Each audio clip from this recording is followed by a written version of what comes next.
Bonjour Jean-Paul Olivier. Bonjour. Merci de nous recevoir chez vous à Boulogne-Billancourt pour cet entretien concernant votre vie professionnelle. Nous allons nous intéresser à votre parcours de journaliste qui a occupé la majeure partie de votre vie, mais aussi à votre carrière d'historien du sport, à travers vos chroniques sur le Tour de France notamment. Enfin, nous allons nous pencher sur vos travaux d'historien prolifiques qui ont contribué à faire avancer l'histoire dans de nombreux domaines. Alors tout d'abord, intéressons-nous à votre carrière de journaliste.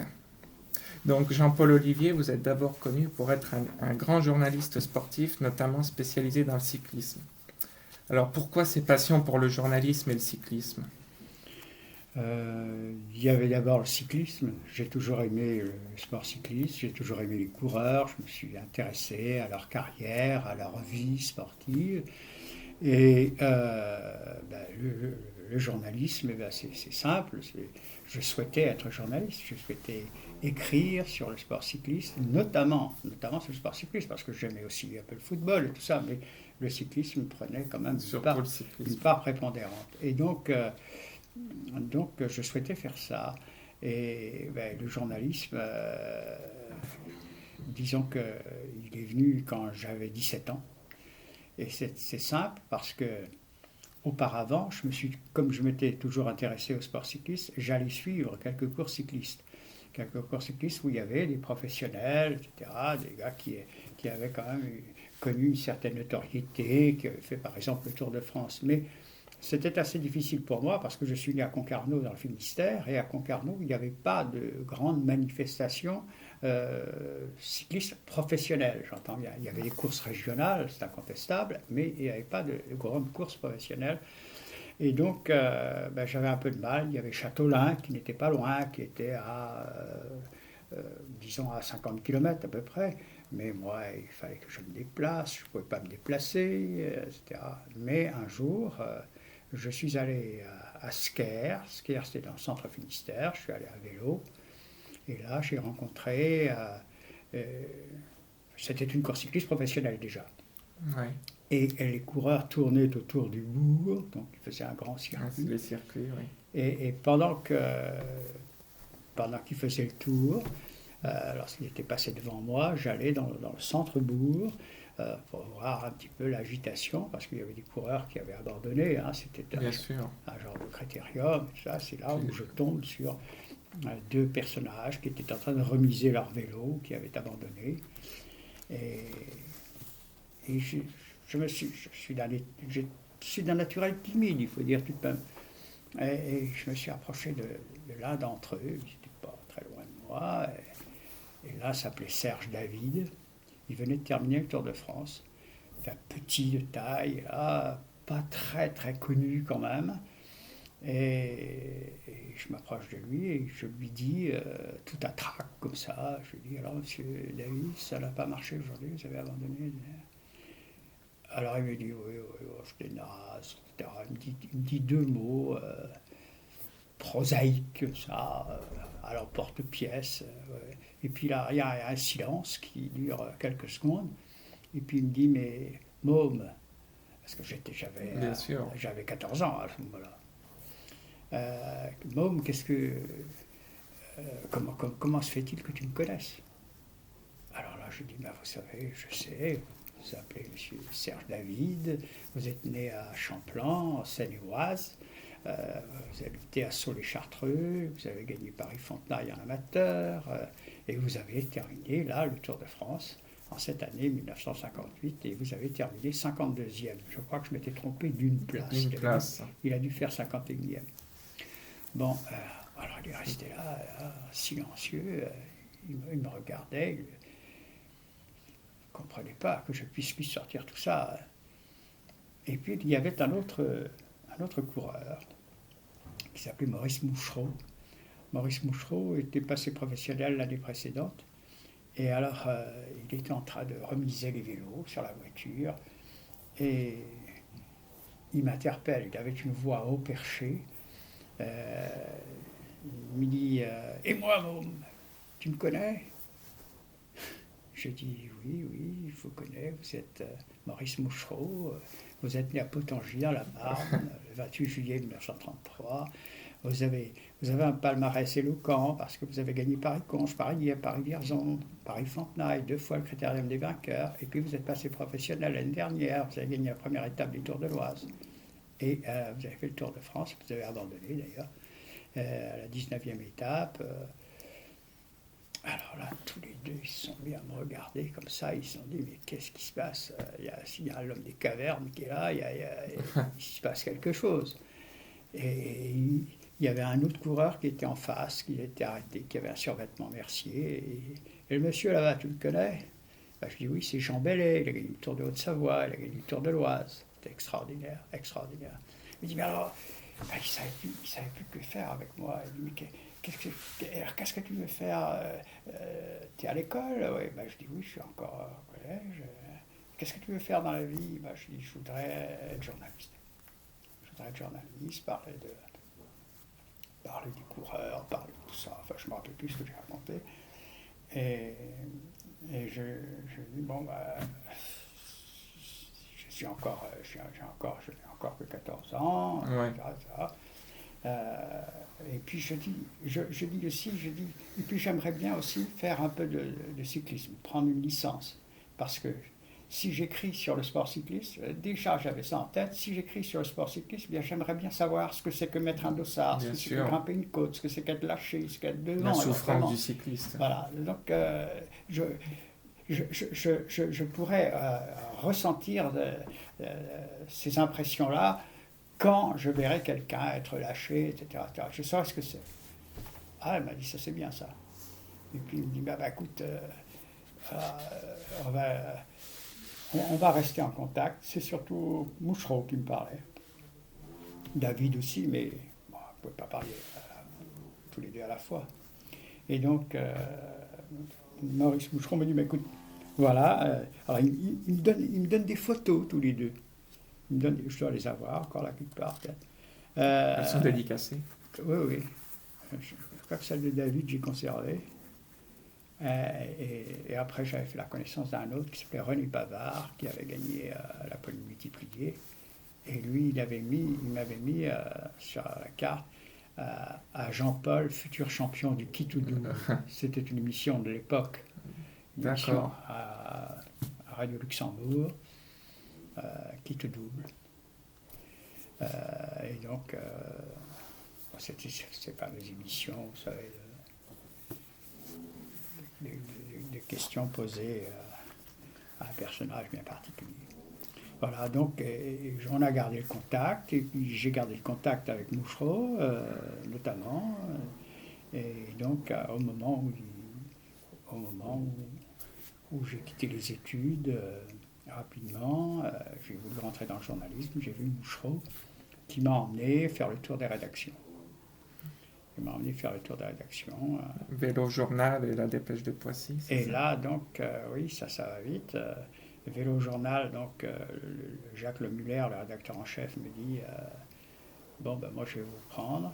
Parce que j'avais été à François voulait me prendre comme un peu de télégraphiste ou porteur de messages, tout ça. Ça aurait été mieux que rien quand même. Bien sûr. Mais là, Vélo Journal m'avait dit bon, ben écoutez, je vous prends. Et puis je vais vous renvoyer en Bretagne, vous allez être mon correspondant général de Bretagne et vous allez me faire une série de papiers sur la visite Club Breton. Il y avait beaucoup de papiers à faire, j'imagine, parce que la Bretagne est une terre de cyclisme. Les Bretons sont légion. Hein. On en parlera après d'ailleurs. Voilà, et donc voilà, je suis reparti et puis j'ai écrit ce papier-là. Oui. Voilà. Et donc là, c'est ça, vous aviez 17 ans et demi et on était en novembre 61, donc vous étiez très jeune. 17 ans et demi. Et est-ce que vous avez d'autres souvenirs d'enfance, de votre enfance à Concarneau en Bretagne, puisque vous nous avez dit que vous étiez né en Bretagne, qui ont marqué votre vie? Je suis né à l'entrée de Concarneau, j'ai eu une enfance un petit peu comme tout le monde. J'avais des parents absolument fantastiques, très agréables. Et mon père, je le voyais assez peu souvent. Il venait en permission puisqu'il était infirmier sur les paquebots. Il était infirmier, il a fait beaucoup de Normandie, le paquebot Normandie, donc avant-guerre. Il a fait l'Île-de-France et de Liberté, Antilles, Flandre. Donc c'était quand même les beaux paquebots, quoi. Bien sûr. Mais il a fait beaucoup Île-de-France, Liberté, Île-de-France, etc. Il a terminé en 1958. Il a pris sa retraite sur le Liberté. Il était sur le Liberté. D'accord. Un très beau paquebot.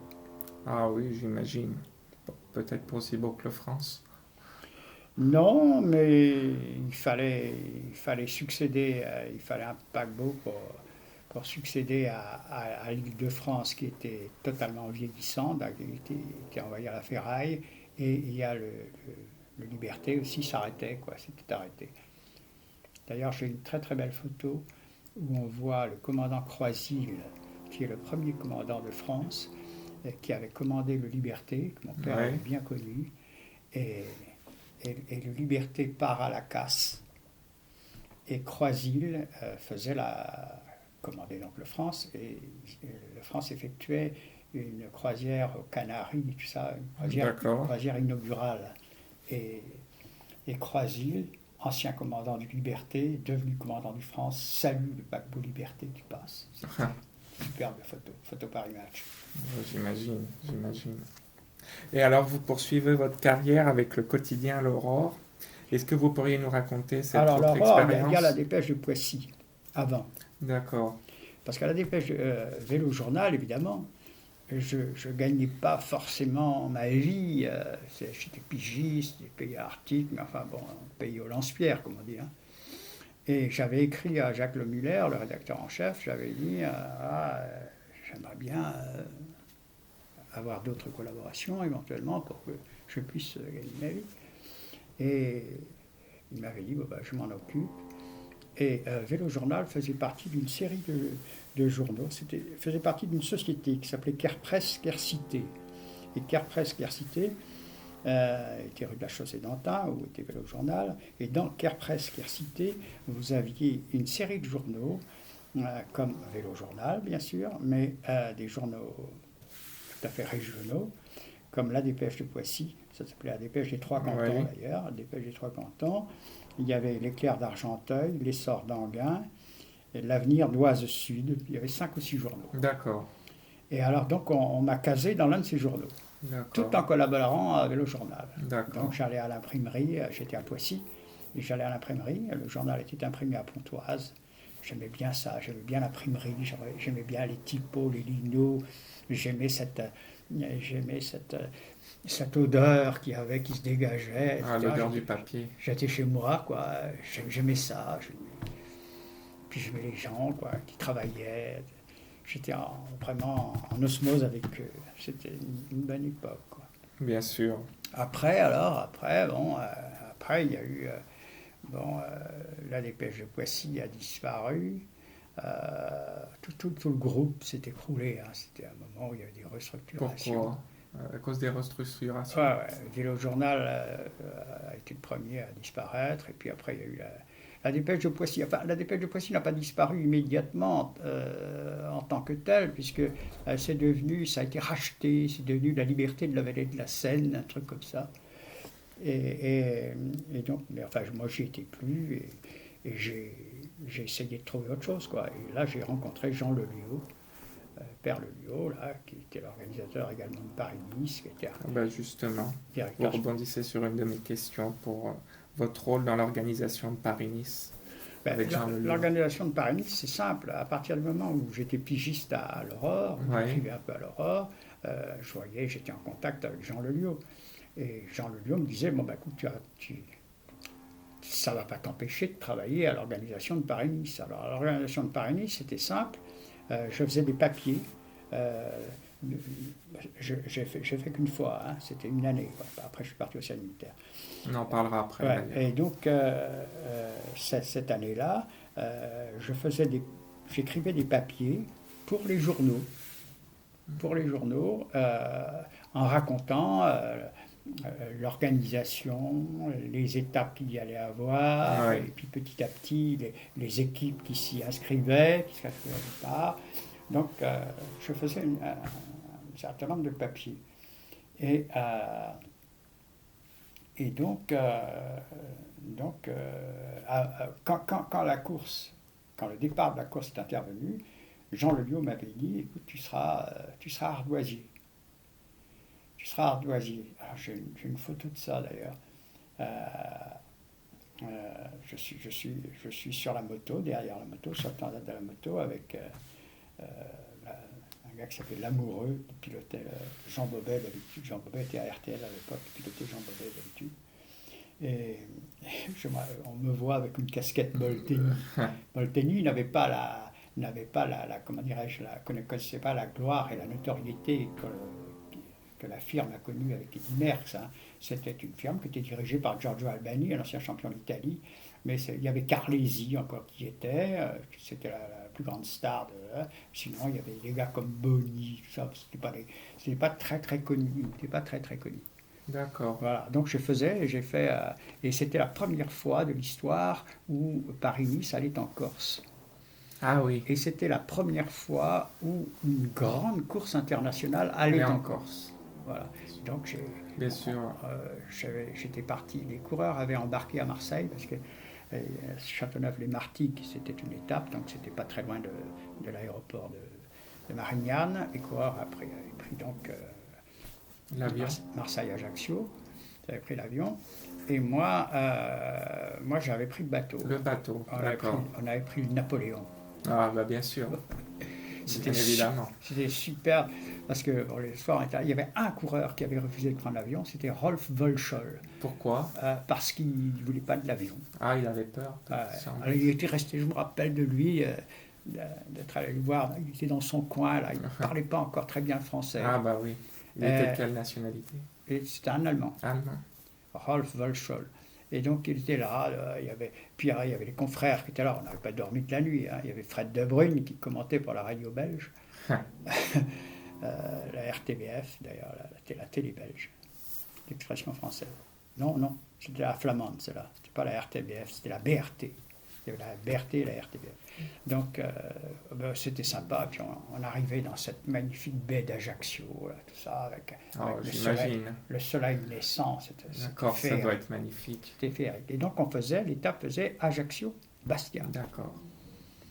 Comme celle du Tour de France en 2013. Un peu ça, mais je crois la fin n'était pas la même, parce qu'en 63, on passait par le col de Teguim, c'est-à-dire qu'en arrivant presque sur Bastia, on prenait à gauche, on prenait le col de San Stefano, Saint-Florent, Teguim, et on descendait. Et c'est Wolschol qui gagne l'étape. Ah. Il gagne l'étape, et j'ai jamais vu un type descendre aussi vite. C'était casse-cou. Moi, je ne pouvais pas le suivre à moto. Derrière la moto. Les motards le disent tout le temps qu'ils vont moins vite que les coureurs. Non, mais on ne pouvait pas suivre. On pouvait pas suivre Wolschol. C'était trop dangereux. C'est des acrobates, des véritables acrobates. Alors, comme vous nous l'avez dit tout à l'heure, en mai 64, vous devez rendre vos obligations militaires et vous partez pour l'Afrique de l'Est. Ça a commencé en 63. En 63, pardon. Oui, je suis parti en 63. Je crois que c'était début novembre 63, il me semble. Début novembre 63. Parce que le problème était que donc il y avait Daniel Potra, mon collègue, qui est plus vieux que moi, et qui avait terminé son service militaire, où il y était encore. Il terminait. Et il avait réussi à aller au bataillon de Joinville. Le bataillon de Joinville, le bataillon des sportifs, mais il y avait un service de presse. Ah. Il y avait un service de presse au bataillon. Alors Daniel me dit, mais écoute, on peut essayer de te mettre au bataillon. Donc j'avais été m'inscrire, remplir mon dossier avec Mouchereau, toujours, qui m'accompagnait. J'avais rempli mon dossier de coopération technique avec un commandant qui s'appelait le commandant Damon. Et puis donc j'étais prêt. Mais à ce moment-là, donc, Maurice Herzog, qui était secrétaire d'État au sport, décrète la dissolution du bataillon. Ouais. Qui sera refait en partie à Fontainebleau, mais voilà, je me trouve sans rien. Donc je suis normalement appelé du contingent, mais je pars à Fréjus. À Fréjus, d'accord. Donc j'avais plus de contact, quoi. Bien sûr. J'avais plus de contact, et donc après Fréjus, Vous allez à Djibouti, c'est Je ça? vais, oui, je fais plusieurs camps à Vous faites Fréjus. J'ai plusieurs fait le camps. camp Gallieni, le camp Le Coq, le camp Robert. Et je vais à Marseille où là, je prends le paquebot La Bourdonnais et je vais à Djibouti. D'accord.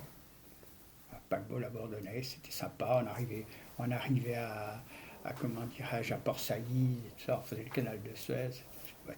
Pour moi, c'était toujours des aventures. Ah, c'était une belle expérience, Ah, ouais. j'imagine. Et alors, j'arrive donc à Djibouti.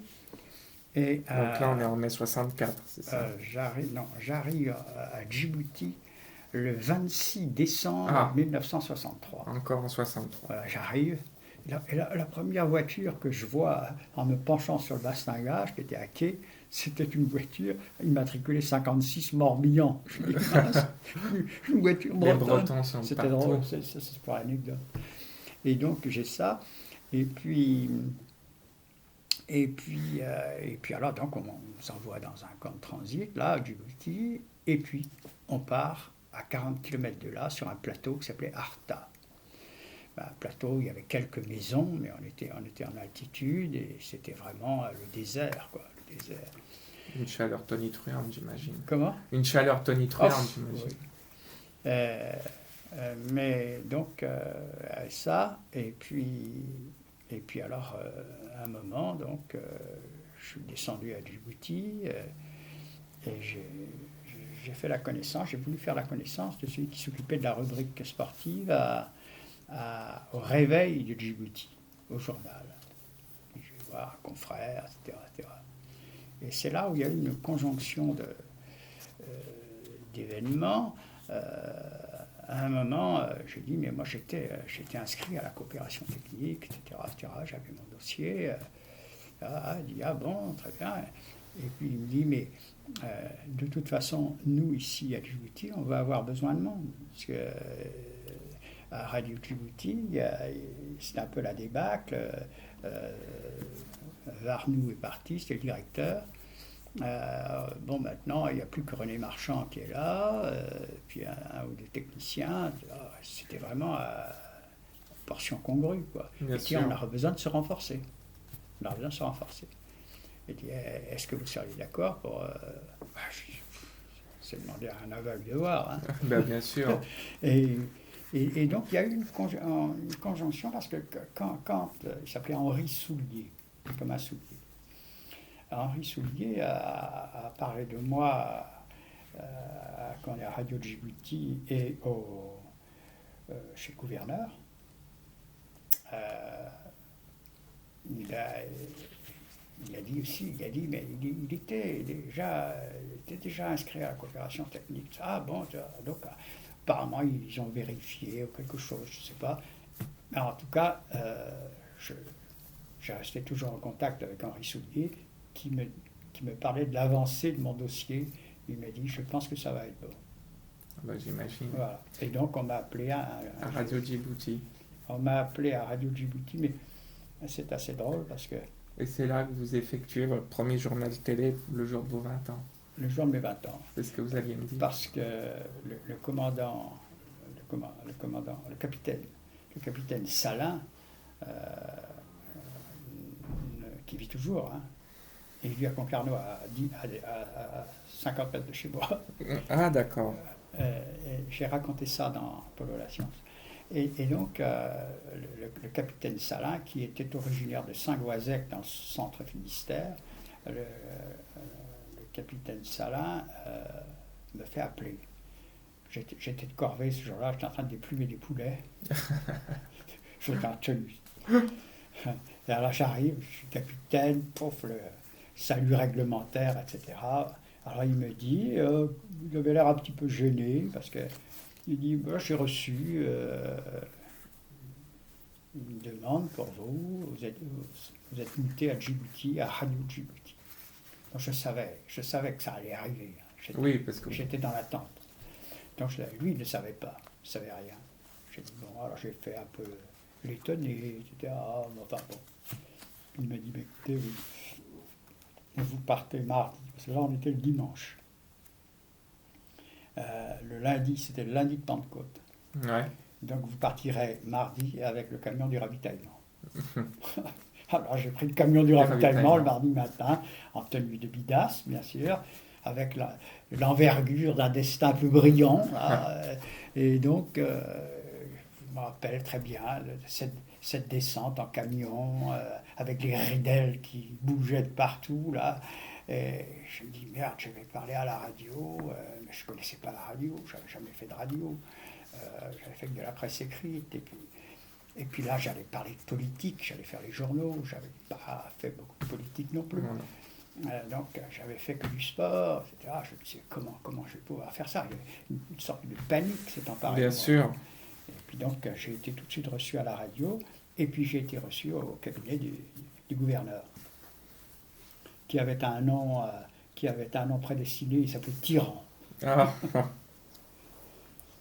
Donc, comme vous venez de nous le dire, cette expérience à Djibouti vous oriente davantage dans la politique internationale. Et en 1975, notamment, vous rencontrez le roi des rois, donc dans un pays voisin de Djibouti, l'Éthiopie. Donc, le roi des rois, Haïlé, Sélassié, dans son palais d'Addis Abeba. Est-ce que vous pourriez revenir sur cette rencontre? C'était un deuxième séjour à Djibouti, parce que j'ai Oui, fait 2 séjours à Djibouti. Entre-temps, j'ai fait Télé-Bretagne, la oui, télévision régionale de Rennes. Donc, deuxième séjour, j'arrive à Djibouti. Bien sûr, tout avait changé, parce que moi j'avais été là aussi quand il y avait eu, quand le territoire avait changé de nom, de Côte française des la Somalie, Somalie. il était devenu territoire français des Afars et des Issa. Donc, ça n'était plus un gouverneur, Ouais. c'était un haut commissaire. Donc, j'arrivais là, évidemment, j'ai été reçu par le haut commissaire qui recevait quand même les gens qu'il considérait comme importants ou intéressants, donc dans le territoire. Et je suis reçu par lui, il s'appelait Georges Thiercy, il avait été directeur de cabinet adjoint de Pierre Mesmer. Et donc je suis reçu par lui, etc., très agréable. Et à la fin de l'entretien, il me dit, ben écoutez, c'est la coutume lorsqu'un nouveau haut commissaire, enfin gouverneur auparavant, mais haut commissaire aussi, arrive dans le territoire, il est reçu par l'empereur Haïlé Sélassié en Éthiopie. Et je peux venir avec 2 ou 3 invités. D'accord. Si vous le souhaitez, vous êtes des nôtres.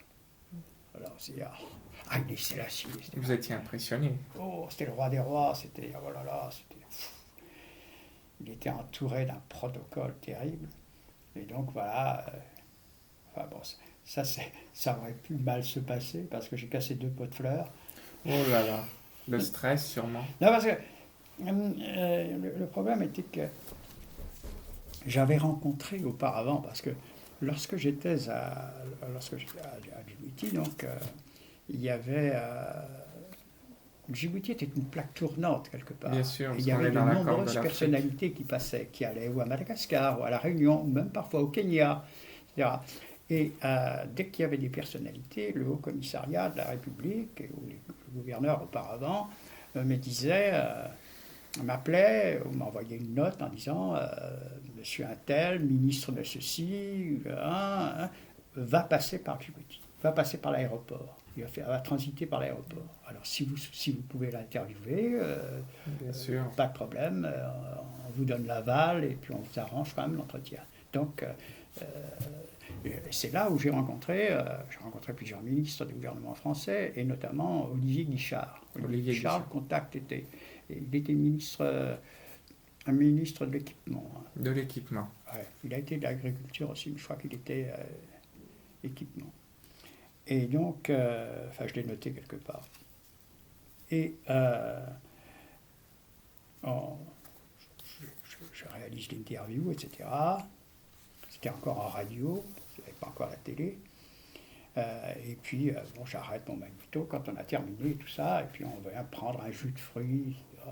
On continue la discussion un peu. Bien sûr. Et je lui dis, est-ce que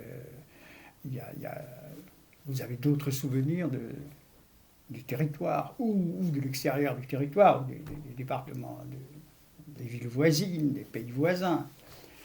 Oh, il me dit, oui, on était venu avec le général en 53. On était venu à Addis Abeba. Parce que le général de Gaulle, c'était sa traversée du désert, Bien sûr. mais il voulait revoir les territoires, les personnalités qui avaient plus ou moins répondu à son appel, qui étaient dans la résistance, Bien etc. sûr. Il voulait les revoir. Comme Truman lui avait donné un avion, D'accord. un DC-4, c'est un avion qu'il avait tout de suite donné à l'armée, mais assorti d'une condition, quelque part, s'il faisait un voyage, qu'il puisse l'utiliser. Donc c'était le moment. Donc Bien sûr. il n'a pas utilisé beaucoup. Je vous rassure tout de suite. Donc il y avait ce voyage-là où il a fait un petit peu un genre de petit tour du monde, quoi. Et là, il était en Éthiopie. Et en Éthiopie, donc, Guichard, qui était son chef de cabinet, l'accompagnait. Et ils arrivent avec le général, et on les parque quelque part, on les fait attendre. Mais on les fait attendre longtemps. Ils avaient organisé un genre de concours hippique. C'était long. Et le général, lui, a toujours été impatient. Ah bah bien sûr. Il était tout le temps, comme on dit chez nous, chez les coureurs cyclistes, à bloc. Hein. Il était à bloc tout le temps. Et alors, il taquinait Guichard. Il dit, bon, Guichard, à la fin, il lui dit, bon, encore un canasson et on s'en va. On imagine sa grosse poids. Et alors Guichard me dit, le général inventait lui-même, Guichard inventait des protocoles éthiopiens pour lui dire, voilà, vous savez, mon général, c'est comme ça, ici, c'est la coutume, c'est ceci, cela, pour le tenir un peu, parce qu'il devenait intenable. Et donc, à la fin, bon, bien sûr, ils ont l'entretien. Et bon, moi, donc, des années après, j'arrive là, j'étais avec le haut-commissaire Tiercy, j'avais un caméraman, un journaliste d'Addis Soir, enfin bref, on était 5-6. 5 peut-être. Et donc, on le fait entrer comme ça. On le fait entrer tout droit. Comme il y avait un mur au bout.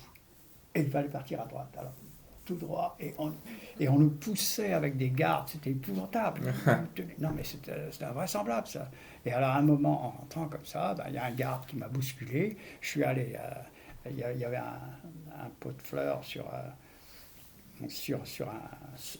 comment dirais-je, une colonne, comme ça, j'ai heurté le truc. Et c'est là que vous le faites tomber. Et là, il s'est cassé. Et puis, après, il m'a balancé sur autre chose. Il y a encore le pot de fleurs qui s'est tombé, mais il ne s'est pas cassé. Voilà un peu mon aventure. Et alors, en arrivant, comme ça, devant le souverain, on était loin, quoi. Parce que il faisait ça à la mussolinienne, c'était énorme. Oui, des grandes allées remplies de soldats. Et alors, non, il y avait des gardes. Des gardes. Et en arrivant là, je vois, il y avait une toile d'Aubusson. Et je dis, tiens, c'est vrai que Guichard m'a parlé de ça. Il y avait déjà la toile d'Aubusson. J'avais fait des rapprochements comme ça. Ouais. Et puis voilà, bon, ça s'est bien passé. Il parlait français. D'accord. Il parlait français parce qu'il avait été élevé au Harar, l'école militaire du Harar en Éthiopie, par Monseigneur Jarosso. Il prenait des cours avec Monseigneur. Enfin, tout ça, c'est une autre histoire. Bien sûr. Alors, comme vous nous l'avez dit tout à l'heure, avant de rencontrer le roi des rois, vous avez fait un retour pendant les événements de mai 68 dans votre Bretagne natale, et vous êtes nommé à la station RTF de Rennes, qui va être la future FR3, donc aujourd'hui France 3. Et vous assurez aussi des fonctions de correspondant à l'agence France Presse. Alors pourquoi ce retour en Bretagne, Jean-Paul Olivier? Et expliquez-nous un peu votre métier dans cette Bretagne. Djibouti commençait, je dirais, un peu à me peser, parce que ça faisait quand même, depuis 64, j'étais là, etc. J'avais envie de changer d'horizon. Et je voulais aller à Paris, gagner une rédaction parisienne. Et puis c'était difficile à ce moment-là. Non, pas possible. En province, oui, il y avait toutes les télés régionales qui s'étaient montées. J'ai dit, moi, à ce moment-là, je souhaite aller en Bretagne. Je suis là, je parle breton, je disais. L'odeur de la mer vous manquait. Voilà, l'odeur de la mer aussi. Donc, on avait fait valoir, quand j'avais fait ma demande, on avait fait valoir que je parlais breton. C'était prépondérant, là, à ce moment-là, on mettait en place les langues régionales et tout ça. Bon. J'ai fait très peu d'émissions en breton, mais un peu quand même. Et à un certain moment, on m'a fait attendre encore un mois ou un mois et demi, en attendant qu'un poste se libère. Et donc, je suis arrivé à Rennes et j'ai présenté le journal régional. Alors ça, c'était tout à fait simple. Et puis j'adorais la Bretagne, évidemment. Bien sûr. C'était mon fief. Les reportages, j'adorais les reportages parce que j'aimais bien les gens. J'allais dans le centre Bretagne, partout. Ça parlait breton. J'aimais bien les gens. J'avais un contact facile avec eux. Et puis c'était bien, quoi. Bien sûr, j'imagine. Et donc après cette expérience en Bretagne, donc en 1975, un poste vous est offert par Jacques Salbert au service des sports d'Antenne 2. Et là, c'est le début de la consécration pour vous. Donc Antenne 2, ancêtre de France 2. Et donc vous travaillez aux côtés d'immenses noms comme Robert Chapat, Roger Coudert, Cléon Zitrone ou bien Thierry Roland. Et vous lancez avec eux Stade 2. Alors qui est Jacques Salbert, celui qui vous a offert ce poste? Et quelles ont été vos collaborations avec les journalistes cités dans Stade 2 pour la Antenne 2? Alors, il y a eu d'abord, quand j'étais quand j'étais à Rennes, donc je souhaitais toujours revenir à Paris. Il se trouve que j'avais écrit mes premiers bouquins, donc le premier étant Les sports en France. Euh, et je m'étais inscrit un peu, on me l'avait conseillé, je m'étais inscrit à l'Argus de la presse. C'est-à-dire que, bon, on s'inscrivait à l'époque pour 100 papiers, 100 articles qui parlaient de l'ouvrage. Donc, je m'inscris pour 100 articles pour le livre, Les sports en France, etc. Donc, je recevais des articles régulièrement, tout ce qui passait, soit dans l'Alsace matin, dans France Soir, partout. Et, euh, à ce moment-là, donc, je recevais en même temps, de temps en temps, je recevais des papiers d'un autre Jean-Paul Olivier, Ah, un homonyme alors. un homonyme. Bon, lui, je savais qui il était parce qu'il était directeur des informations à Paris Match, D'accord. ce qui n'est pas rien. Il allait après être directeur de Télé 7 jours. Et il avait commencé par Nice Matin. Il était niçois d'origine, il était né à Vence, je crois. Et je recevais ses papiers. Comme je le connaissais, je les lui renvoyais à Paris Match. Bien sûr. J'ai envoyé ses papiers. Et alors, bon, il me remerciait à chaque fois. Et à la fin, il me dit, sur une lettre, il me dit, je l'ai encore, là encore, il faudra bien que nous fassions connaissance un jour. Oui, j'imagine. Là, un jour, j'étais à Rennes, je monte à Paris, je viens le voir, ils étaient aux Champs-Élysées, leur siège encore. Là, il était déjà à Télé 7 jours. Donc, je le vois, on se rend compte, personnage agréable, déjà blanchi sous le harnais, mais bien, quoi. Et donc, on discute, et donc il me dit, alors qu'est-ce que vous faites? Bon, il ne savait pas où j'étais, bien sûr, enfin il commençait à le savoir. Et puis je lui dis, moi j'aimerais bien gagner une rédaction parisienne. Mais entre-temps, j'avais à nouveau... Vous êtes retourné à Djibouti, en Éthiopie. Et puis après, bon, bah, quand je suis rentré à Paris à nouveau,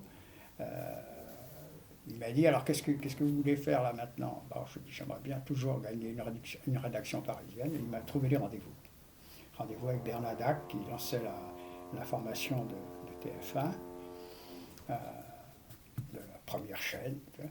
Et puis rendez-vous avec Salbert, donc Salbert et Choupin, qui était le secrétaire général à ce moment-là, et les équipes se constituaient. D'accord. Et bon, Bernadac m'a dit, moi j'ai mon équipe, etc. Bon, ok. Et puis la deuxième chaîne, Salbert m'a dit, bon, bon, écoutez, je vais vous envoyer chez Chopin, là, il va vous dire ce qu'il y a à faire, etc. Et donc, j'étais engagé comme ça. D'accord. On était 9. 9, oui, c'est ça. 9 au départ. On n'était pas une grande équipe. Hein. Vous n'étiez pas beaucoup. Mais c'était sympa. Bah oui, j'imagine. Vous n'avez pas quelques anecdotes à nous raconter sur cette ambiance? Oh ben, il y avait... disons qu'on avait... On était en plein cirque, quoi, parce que... disons que l'ORTF avait éclaté en 7 sociétés. Par Chirac. En éclatant en 7 sociétés, on ne savait plus qui était qui. On ne connaissait plus les locaux qui nous étaient affectés. Et ils nous étaient affectés et puis retirés le lendemain. Non, vous n'êtes pas au 4e étage, vous êtes au 2e, etc. C'était de la folie. Et nous, on nous avait donné un tout petit réduit au départ, quoi. Un tout petit réduit qui était l'ancien bureau de Pierre Sabag. Et on était là, on faisait nos réunions là, mais on était un peu trop à l'étroit. Un peu trop à l'étroit, et puis on en avait marre, quoi. Et de temps en temps, on faisait nos conférences au bistrot. C'était le Lafond, le café Lafond, là, à côté, entre l'avenue Bosquet et l'avenue Rapp. Et donc, on venait là, on se réunissait là, tout, c'était... Voilà, quand on était dans le réduit de Sabag, là, de l'ancien réduit de Sabag, on mettait, Thierry Roland disait à Zitrone, il disait mettez-vous dans le fond là, Léon, hein, parce que Léon, il avait une forte corpulence, ça permettait de pousser complètement et tout. C'était des trucs. Non, et puis c'était vraiment agréable. Mais moi j'étais le plus jeune encore, j'avais 30 ans, mais j'étais le plus jeune. Les autres sortaient de l'ex-ORTF, là. Vous arriviez dans le métier, en quelque sorte. J'étais le plus jeune et le plus méconnu. Bien sûr. Et le plus méconnu. Alors j'étais là, on ne savait pas qui j'étais, quoi. Vous étiez un peu impressionné, non, face à tel nom? Oui, j'étais un peu impressionné. Mais enfin, je connaissais quand même les rouages du métier, je savais ce que c'était qu'une présentation, je savais ce que... Là, j'avais les arcanes de la télé, déjà. Bien sûr. Donc, je n'ai pas eu de difficulté d'adaptation. Votre expérience vous a permis de bien vous insérer dans cette vie parisienne. Ça m'a permis d'évoluer. Et donc, c'est un grand succès que sont votre première participation à Antenne 2, dès 1975, et les émissions Stade 2. Et à partir des années 80, 90 et jusqu'en 2003, vous commentez le Tour de France sur la moto suiveuse en direct. Et donc, j'aimerais savoir comment se déroulait votre quotidien type d'une étape du Tour à cette période. Disons que la moto, c'était un peu une révélation pour moi. J'avais guère fait de moto, mais bon, là, c'était que ce soit moto avant, moto arrière, c'était un peu le factuel. Mais lorsque j'étais toujours aussi attiré par la géographie et par l'histoire. Oui. Ça, j'ai toujours été attiré. Si bien que lorsque l'on passait devant un site, par exemple, je disais le château de Vaux-le-Vicomte. Je dis, nous passons devant le château de Vaux-le-Vicomte, etc. Vous allez voir les jardins à la française, etc. Je racontais ce qu'était le château, etc. Mais le problème était que on ne voyait pas le château au départ. Parce que moi, quand je commentais, les caméras n'étaient pas sur le château. Bien sûr. C'était pas moi qui sur la tête de course ou sur le peloton. Voilà, ils passaient après, ou peut-être parfois avant, je ne sais pas. J'avais pas d'écran de contrôle. Et vous ne pouviez pas contrôler. Et si bien qu'un jour, on est en réunion, et au sortir de la réunion, Charles Bietri était devenu directeur des sports. Il me dit, écoute Jean-Paul, c'est bien ce que tu fais là quand tu décris les châteaux et les abbayes cisterciennes, mais les gens ne le voient pas et ils ne sont pas contents, parce que tu racontes des choses intéressantes quand même, et on ne voit pas le château. Et donc, si tu étais avec les deux autres commentateurs, c'est-à-dire le consultant et commentateur central. Au moins à ce moment-là, tu aurais l'écran de contrôle qu'ont les autres, plus le petit écran de contrôle de l'hélicoptère, Bien les sûr. positions de l'hélicoptère. Et là, tu verrais très bien où va se poser l'hélicoptère, L'hélicoptère. enfin, voilà, où on va Au-dessus, prendre bien les sûr. prises de vue. Et donc, c'était simple parce que moi, ça, je savais déjà quelle allait être la position, ce qu'on allait voir, je savais déjà, bien Oui. à l'avance. Bien à l'avance, parce que le réalisateur faisait sa tournée avant, Oui, etc. Il y avait tous les angles de prise de vue, etc. Et puis vous Et vous les châteaux. prépariez vos fiches pour commenter. Ah ouais, alors là j'avais la secrétaire de Jean-Maurice Hogg, qui était réalisateur. Sa secrétaire me faisait un genre de livre de route, livre de bord, et moi, parallèlement, je fouillais un peu tout ce que je pouvais trouver, y compris Wikipédia, parce qu'à un moment, on m'avait accusé De faire du plagiat, non? on m'avait accusé de plagiat. Mais j'ai dit, mais moi je prends ce que j'ai. Ben, vous Je prenez prends les sources qui Wikipédia, sont à je votre prends, disposition. mais alors vous m'accuserez aussi de prendre les guides bleus, les guides verts, les guides machins, c'est vrai, je Ça n'a aucun sens. prenais un peu de tout. Vous étiez là pour transmettre, Bah, justement. Donc ça, enfin, non, mais ça c'était un truc à la Des haine, critiques, là. des jaloux, sûrement. Oh, des imbécilités. Mais enfin, ça n'a pas duré longtemps cette histoire. Et donc j'ai dit à Charles Biétry, j'ai dit, je suis d'accord, moi, franchement, ça me fait plaisir, etc. Et donc, je me mets avec les autres commentateurs, et là, alors, tout s'éclairait. Bien sûr. Tout s'éclairait.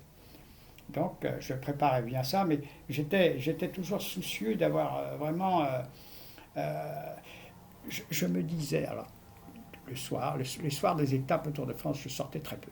Très, très Vous peu. deviez travailler. Très, très peu, ouais. Je travaillais parce que je me disais, bon, alors demain, je vais faire ça. Bah, j'avais une abondante documentation. Je ne pouvais pas tout utiliser, bien entendu. Mais je me posais la question. Je me disais, qu'est-ce qui peut faire plaisir aux Français? Qu'est-ce qui peut leur faire plaisir?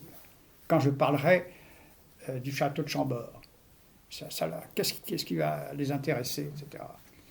Et, bon, je disais, la région, je C'est cherchais. difficile. Et puis j'avais des choses, et je dis, tiens, il y a eu un feuilleton tourné avec Annie Girardot, là, tiens, à cet endroit-là. Bah, tiens, oui, je peux le signaler. Ça plaisait Ils bien sont aux gens. friands de cinéma, les Français. Le cinéma, puis il y avait plein de choses. Je ne restais pas stricto sensu sur le commentaire historique du château. Je passais, tu vois. Ouais. Je disais François Ier, dans le Pays Basque, Louis XIV s'est marié là.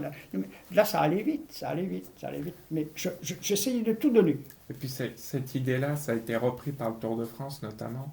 Par exemple, on peut citer l'exemple de l'aérodrome de Mambrenou où la Grande Vadrouille a été tournée, la scène finale. Oui, Et puis l'Altiport 007 de Péragude aussi. oui, Péragude, oui. Il y a Cité, toujours cette idée de... J'avais cité tout ça. Bien sûr. Mm. C'est peut-être vous qui avez donné l'idée à Christian Prudhomme de faire plus d'arrivées sur les sites Oh, où étaient tournés des films de ça, je sais pas. cinéma. Christian est un copain, il a été chef des sports. Puis vous avez commenté le Tour ensemble dans les années 2000. C'est un bon copain. J'étais avec lui l'autre jour encore. Parce que la FNSEA, mobilise ses troupes pour réaliser des fresques sur le bord des routes. Et donc, ça marche aussi. Ouais. Et puis, ce sont de petits chefs-d'œuvre, ce qu'ils font. Donc, à la FNSEA, c'est dans tous les départements, hein. Donc, la FNSEA, ils prennent tous les sites. Ils ont créé un jury. Donc, il y a Christian Prudhomme, il y a quelques autres, et puis moi. Et donc, on sélectionne les 3 premiers. Et on invite les 3 premiers. Généralement, on en met 4. C'est moi qui avais dit, il faudrait peut-être faire un peu comme au judo, mettre deux troisièmes, etc. Parce qu'il y avait tellement de belles choses. Bien sûr, c'est tellement alors difficile on a mis 2 troisièmes, et puis on a créé un prix spécial du jury, ça faisait 5 prix. Et donc, les 3 premiers, enfin les 3 et 4 ou 5 premiers sont plébiscités au Salon de l'Agriculture. Ça va se faire là, le 3 mars. D'accord. Donc on leur donne des prix, etc. On fait un petit cocktail, ça marche. Et dans votre expérience au Tour de France, vous avez préféré être au cœur de la course en direct sur la moto ou plutôt au cœur de la course en direct à la cabine de commentateur à l'arrivée? Ben, moi, à la limite, j'ai préféré à un certain moment être à l'arrivée parce que la moto devenait de moins en moins d'un grand secours. D'accord. Parce qu'il y avait les deux, trois caméras moto qui montraient tout de suite la course. C'est-à-dire que sur la moto, je n'avais qu'un angle. C'est-à-dire si j'étais derrière, je voyais Oui, la queue du peloton. Et si j'étais devant, je voyais les deux ou trois échappés. Ou le début du peloton, ça dépend où je me mettais. Donc je me sentais de moins en moins utile. utile. Et puis comme en plus les sites, je les commentais, mais on ne les voyait pas. Oui, c'est Donc, surtout ça qui vous a poussé à donc aller à la cabine. j'ai préféré faire ce que je faisais à la fin parce que c'était très enrichissant. Bien sûr, vous avez appris beaucoup de choses. Très, très enrichissant. Puis vous avez permis aux Français de transmettre le patrimoine. Puis je voyais les maires des communes étaient friands de ça parce que dès qu'ils avaient une fontaine ou un machin, quand ils m'écrivaient en disant, vous savez, vous allez traverser l'étape Saint-Étienne-Mende et vous allez... Vos boîtes aux lettres devaient être pleines. Je suis à Chanac, j'ai une fontaine sur la place de l'église. Vos boîtes aux lettres devaient être pleines entre Concarneau et Boulogne. Enfin voilà. Et est-ce que vous êtes honoré de ce fait d'avoir transmis ce patrimoine aux Français? Et puis tous les... Oui, je suis content sur l'histoire du sport aussi. Je suis content de l'avoir fait, mais disons, je ne me rendais pas forcément compte de l'importance que ça avait totalement, quoique j'ai pu quand même constater que les gens s'intéressaient. Bien sûr. Les gens s'intéressaient beaucoup, et donc c'est pour ça que j'ai toujours mis beaucoup d'applications à faire ça, quoi. Et vous aimez beaucoup qu'on vous donne le surnom de Monsieur Patrimoine? Oui, je n'ai pas fait très, très attention à ça. Oui. Il y avait déjà Polo la science, ça suffisait. Oui, ben on en parlera juste après de Polo la science. Et aussi, grâce à ça, vous avez pu mélanger vos trois passions, donc, qui sont le cyclisme, l'histoire et la géographie. Ah, Et j'ai eu 3 vies, quoi. C'était vraiment votre vie accomplie, quoi. Si l'on veut. Ouais, c'est pas à moi de me juger, quand même.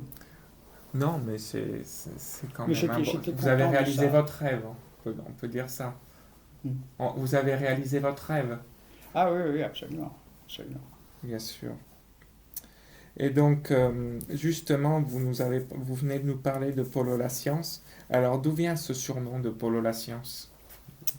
Bien, Gérard Holz Gérard commentait l'après-tour, après Jacques Chancel. Donc il commentait l'après-tour et je venais dans l'émission pour, pour parler d'un fait cycliste, la plupart du temps du passé, etc. Je racontais des histoires, quoi. Et donc, à un moment, quand j'intervenais, quand j'entrais en scène, je disais, bon, maintenant on va écouter les belles histoires de Polo, de Jean-Paul Olivier, l'histoire de Polo. Ah, et puis, là, voilà, Polo ramène sa science. Et, tout. Et puis ça a fait Polo la science. Insensiblement. J'ai jamais pu m'en défaire, de toute façon, je n'ai pas cherché. Qui est le titre d'une de vos autobiographies. C'est la biographie. Celle de 2011. Celle de 2011. Oui, 2011. Et donc... Qui va être réédité d'ailleurs. Ah, qui va être réédité en cette année? Cette année, oui. C'est votre nouveau projet littéraire? Non, j'en ai un autre là. J'en ai un autre qui va sortir. C'est tous les coureurs qui ont fait le Tour de France et qui l'ont terminé. Ah, oula. Coureurs français. Ah, c'était là. C'est pas, bien sûr, ça doit être ça, un ça immense sort en pavé. même temps. D'accord. Donc, comme on vient de le voir, nous sommes concentrés donc sur votre carrière journalistique, puis sur votre carrière d'historien du sport, à travers votre passage à la cabine télévisée de la ligne d'arrivée du Tour de France. Et donc, grâce à cela, vous êtes considéré comme historien du sport, mais aussi et surtout, vous êtes considéré comme historien du sport avec de nombreux travaux que vous avez écrits sur l'aviation, le football, l'automobile, la voile, la boxe, l'histoire du journalisme sportif, des PD de vulgarisation, des ouvrages en langues italiennes, anglaises et allemandes, des participations à des téléfilms sur l'histoire du cyclisme, mais aussi et surtout des ouvrages sur le cyclisme. Et nous allons nous intéresser à cela.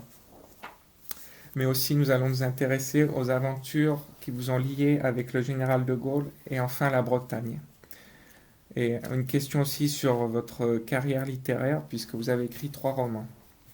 Alors, vous êtes un homme de lettres prolifique, Jean-Paul Olivier, plus de 100 ouvrages, bientôt 110, publiés à caractère sportif, historique et touristique. Pourquoi écrire tous ces ouvrages et est-ce que l'écriture est-elle un refuge pour vous? Je sais pas, j'ai toujours écrit. Vous aimiez ça? J'aime ça, puis j'ai commencé par la presse écrite, il faut dire aussi, mais j'ai toujours aimé l'écriture. Bon, l'écriture m'a amené ensuite à la radio et à la télé. Donc c'était normal, c'était quelque chose de normal. Mais je n'ai jamais voulu quitter l'écriture parce que euh, j'aimais ça, j'aimais toucher au bon français, aux bons mots français. Et je suis vraiment désolé qu'aujourd'hui on casse tout, parce que la langue française est malmenée, Pourquoi? elle est lapidée. Là. À cause des anglicismes? Vous parlez qu'anglais, ouais. C'est Oui, fou.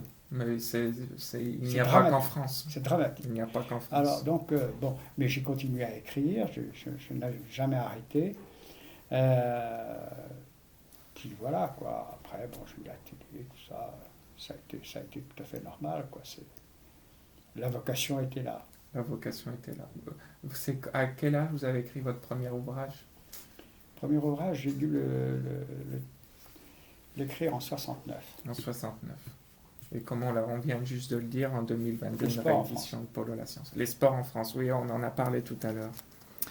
Alors donc, intéressons-nous d'abord sur les travaux que vous avez faits sur le général de Gaulle, qui est une autre passion moins connue des Français qui vous lie entre vous et le général de Gaulle.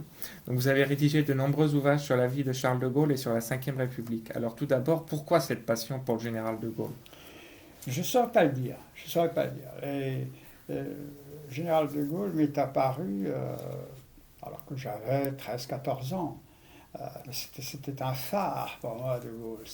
C'était quelque chose d'étonnant. Le personnage était étonnant.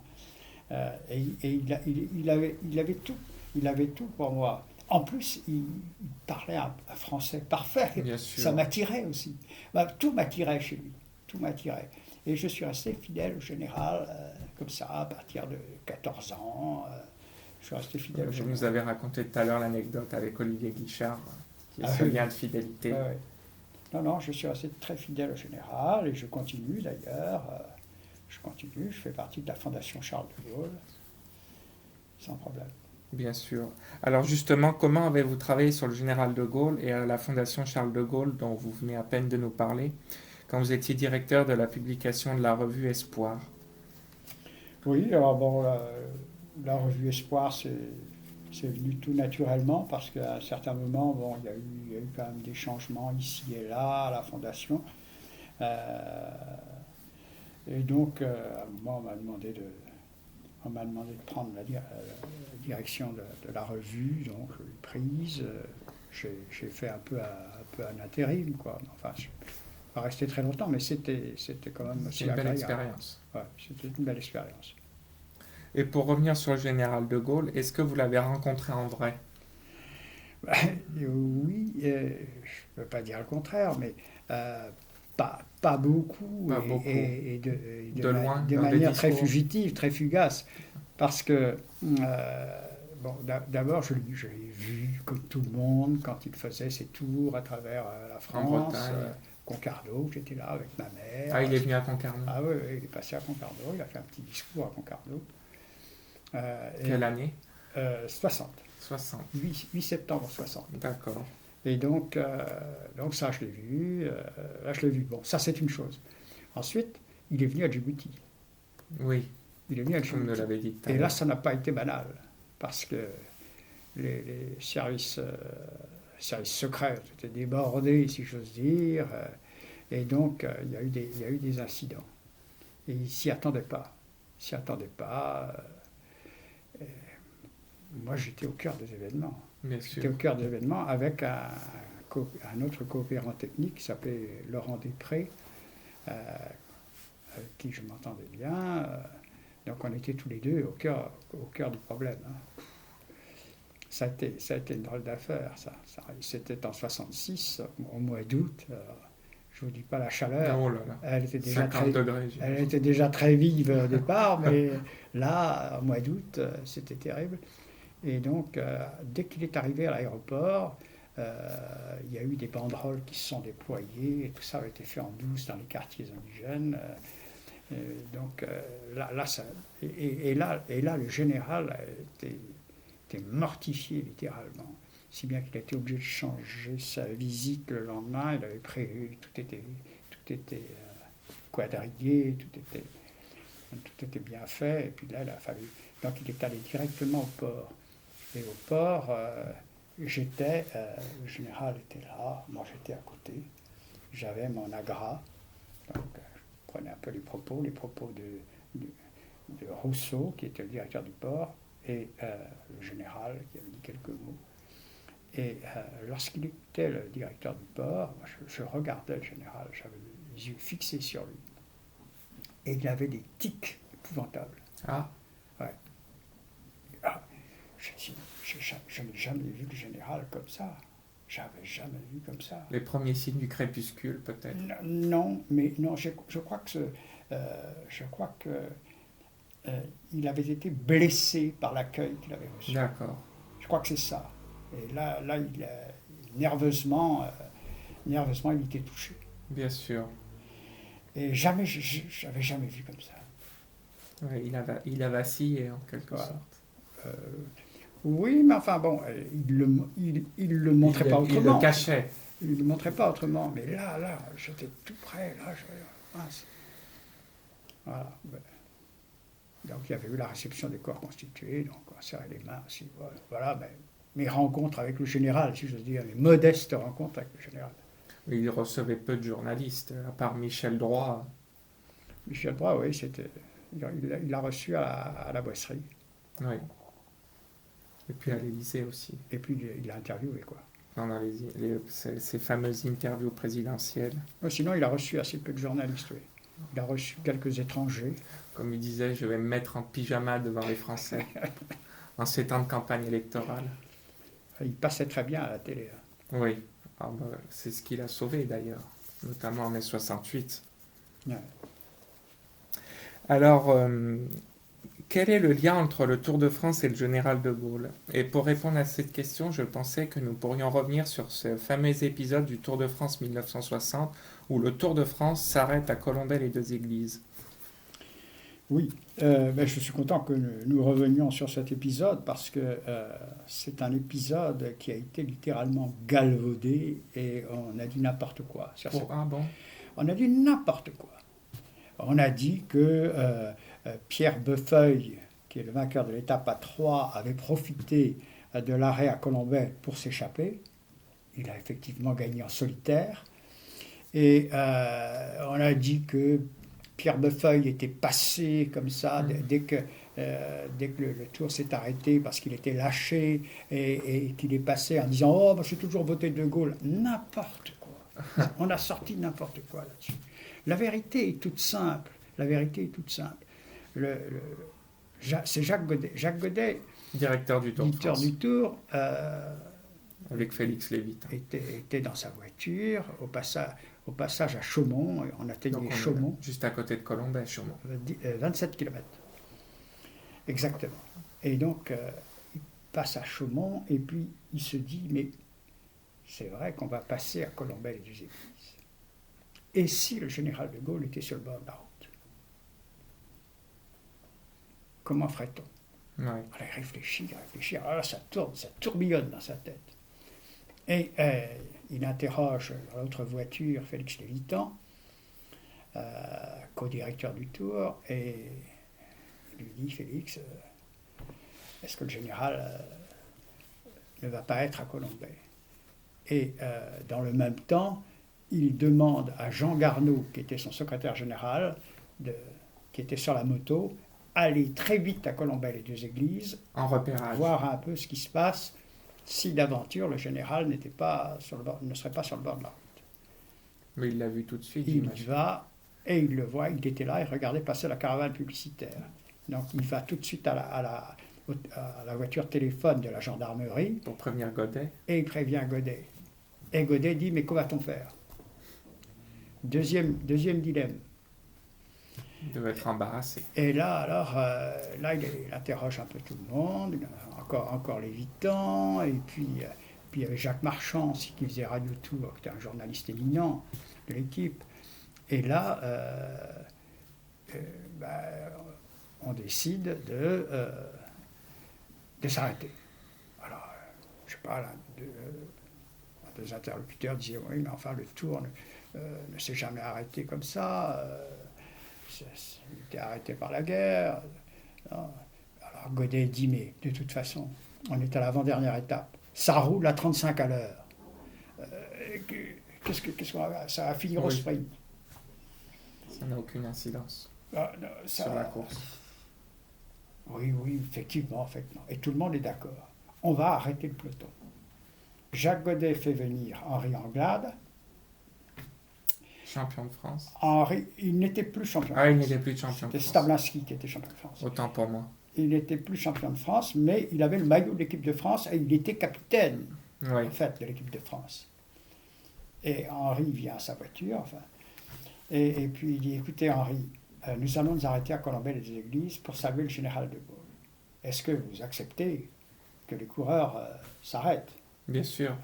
Henri dit, vous savez, monsieur Godet, demandez aux coureurs de s'arrêter, il faut s'arrêter. Bien écoutez, c'est simple. Vous allez me mettre devant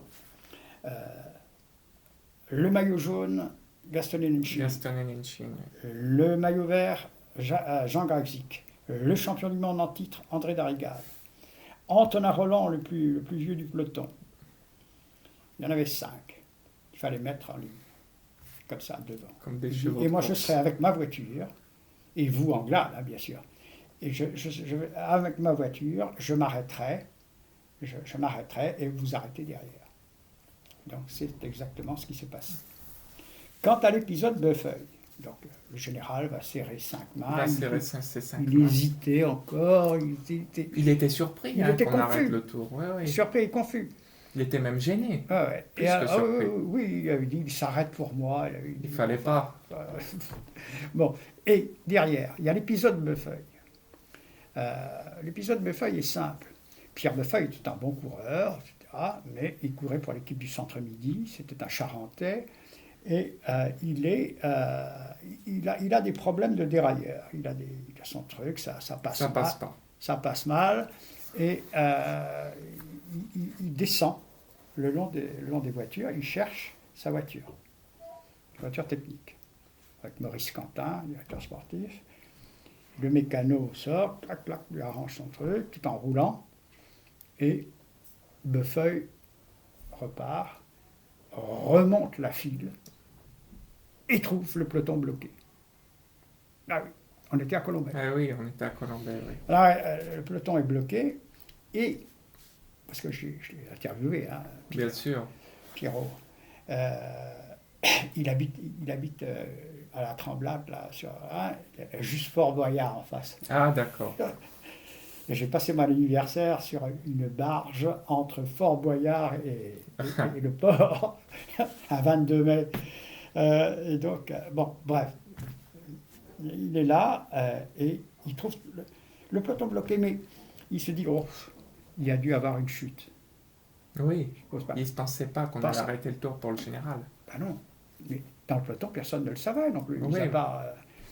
Donc, et là, il s'arrête, il va poser son vélo, il va satisfaire un petit besoin, il dit tiens, je vais en profiter, etc. Et quand il repart, le peloton était reparti. Et il n'a jamais su. Il n'a pas compris. Il n'a pas su qu'il y avait le général. Il n'a pas su. Alors, donc, il est reparti. Et là, il restait 65 km à couvrir Pour arriver à 3. pour arriver à Troyes. Et à 35 km de l'arrivée, alors que le peloton était groupé, Il sort du peloton. Pierre Beffeuille est parti du peloton. Et il a gagné En solitaire. C'est un très bon coureur. Oh, bah, j'imagine, pour sortir du peloton en solitaire à Ah, 35 km de il l'arrivée. avait fait ça encore, il avait gagné à Montluçon après. Et non, il a gagné. C'était un très bon coureur. Oh, j'imagine. Quand je lui ai fait raconter cet épisode, on l'a refait 4-5 fois parce qu'il n'arrivait pas à en parler. Pourquoi? Parce Il que arrivait pas à c'est pas parce qu'il était ému, mais c'est parce que Les souvenirs étaient confus. il avait du mal à s'exprimer à la télé. Ah, Ouais. d'accord. Voilà. Ah, la télé. vous Donc l'avez voilà interpellé. la véridique histoire, quoi. La véridique D'accord. histoire. Pierre Beffeuille qui s'en va gagner à 3 et qui sort à 35 km de l'arrivée. C'est une belle anecdote. Et je voudrais qu'aussi on revienne sur le lien entre le général de Gaulle et la Bretagne. Alors, premièrement, on pourrait commenter cette fameuse photo d'Anne quand il tient son tout petit, comme il disait, sur la plage de Bénodet en 1933, où on voit un père attendrissant avec sa fille atteinte, parce qu'Anne de Gaulle est atteinte de trisomie. Et on voit, cette image est vraiment touchante parce qu'on rentre dans l'intimité du général. Ouais. Oui, et il aimait beaucoup la Bretagne.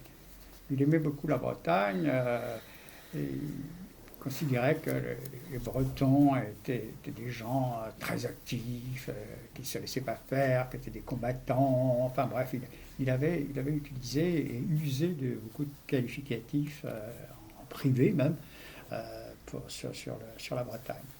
Et donc, de temps en temps, il voulait faire des petits voyages avec sa fille, avec Anne, avec Madame de Gaulle. Et donc, ils avaient des personnes qui connaissaient à Bénodet. Et donc, pour ça, il est venu là, sur la plage. Je passe devant souvent d'ailleurs. C'est à côté de Concarneau. Ah bah Bénodet et Concarneau, ça fait 17 km. Ah oui, c'est juste à côté, effectivement. Voilà, et donc après, il est revenu en Bretagne. Après, il y a eu la guerre, bien sûr. Bien sûr, on va en parler juste après l'épisode de la guerre. Et puis ensuite, en 1957, il a fait un voyage privé. D'accord. Il a fait un voyage privé, il n'était pas au pouvoir. Il avait de la famille en Bretagne, non? C'était surtout Madame de Gaulle qui avait de la famille. D'accord, Ouais. donc du côté Vendroux. C'était surtout côté Vendroux. Mais lui, je me rappelle toujours, il a dû avoir une petite parenté, mais enfin, c'était pas grand-chose. Mais il aimait profondément la Bretagne. Et en 1957, quand il décide de faire ce voyage, il part avec son beau-frère qui vient de Calais, et donc il passe par le Mont-Saint-Michel, il passe par le Nord Finistère, et il traverse le Finistère, c'est-à-dire il passe de haut en bas. Et là, il s'arrête sur le Mont-Saint-Michel, le Mont-Saint-Michel de Brasparts, qui est l'un des plus hauts sommets, mais au sommet. Oui, par rapport à la Bretagne. Alors, disons-le rapidement et du bout des lèvres. Enfin bref, c'était un mamelon. Et ils sont là, sur ce mamelon.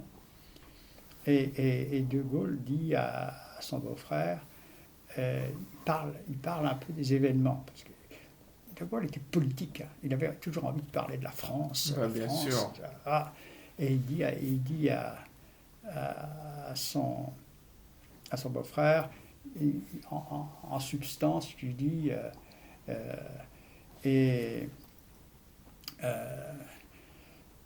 regardez cette épine, nous sommes sur cette épine dorsale qui représente un peu, c'est cette France, etc. Et puis à un moment, il dit, il va se passer encore quelques mois et les Français vont être obligés de revenir me chercher. Oh là, il sentait mai 58. Il dit ça. C'était en 57. Septembre 57, je crois. Mais ça. Par rapport à la crise algérienne ou dans un contexte plus général? Oui, c'était... Non, c'était en général. Enfin, la crise algérienne, c'était le mal de la quatrième. Ah ben bien sûr. La quatrième était par terre. De résoudre par terre. Crise. Donc il dit ça à Jacques Vendroux, et Jacques Vendroux, que j'ai été interviewé aussi d'ailleurs, m'a dit, le soir, nous allions donc sur Quimper, nous allions coucher à l'hôtel de l'Épée à Quimper, et il dit, tout de suite je me suis promis de mettre ça sur mon petit carnet. Et il l'a mis sur son petit carnet. Et donc voilà quoi. C'est une belle anecdote. Alors aussi, on peut, pour illustrer ces liens entre De Gaulle et la Bretagne, on peut revenir sur cette fameuse retraite en Bretagne et puis son projet de faire de Quimper, je crois, la capitale de la France. Ah, ça c'était en 40. Et jusqu'aux premiers résistants de l'île de Sein qui rejoignent Londres, donc pendant la débâcle de 1940, mai-juin 40. Ouais, là c'était une époque, il y a beaucoup de choses, il y aurait beaucoup de choses à dire. Oui. Là, il y aurait beaucoup de choses à dire, c'est une très longue histoire, c'est une très très longue histoire. Je sais pas par quoi je peux commencer.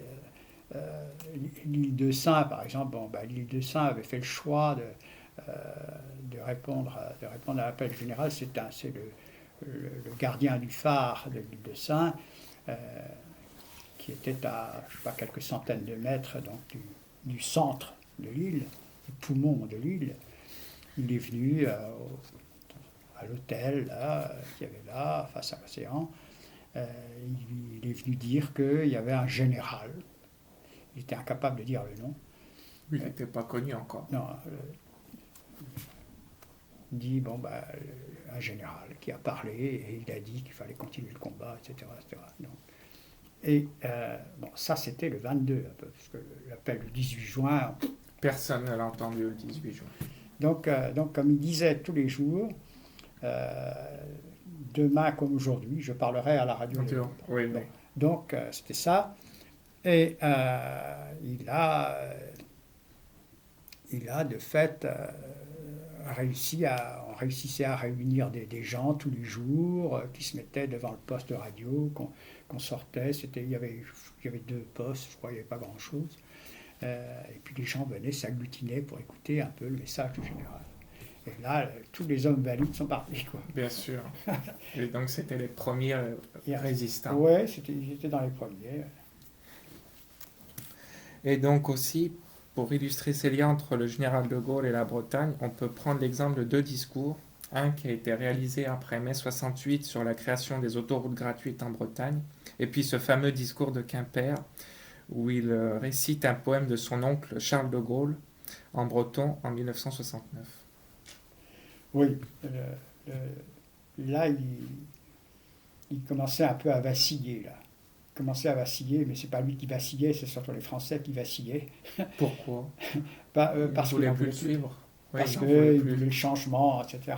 Il y avait des forces... Mais 68, c'est l'annonce de la fin. Ouais. Parce que c'est Pompidou qui prend un peu les rênes du pouvoir. Ouais.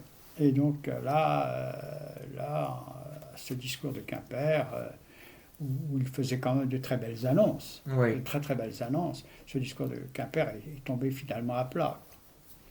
Mais il avait c'est quel jour exactement des strophes de son oncle, Charles Achal, comme on disait en breton, qui n'était jamais venu en Bretagne, qui avait été frappé d'hémiplégie, et à Paris, qui est rue de Vaugirard, je crois, et qui a travaillé la langue bretonne, la langue celte, pendant qu'il était là, pendant qu'il était chez lui. Et donc il avait trouvé ça, va à Corse, d'Alchette, mon corps est retenu, mais mon esprit vole vers vous comme un oiseau à tire d'aile, trouver ses frères au loin.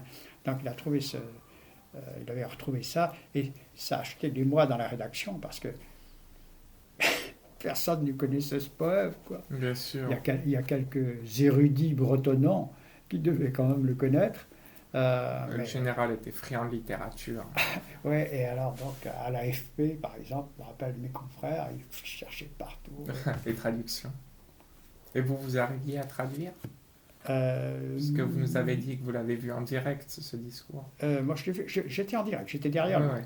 On avait notre petit quart de montage juste derrière le podium. Oui, moi j'étais incapable de traduire parce que c'était un breton très littéraire. On va à Corse. Après, quand je l'ai eu, quand je l'ai eu devant moi, le discours, va corps, mon corps, je pouvais traduire un peu, quoi. Pas tout, mais c'était vraiment du bon breton. D'accord. Breton fort, quoi.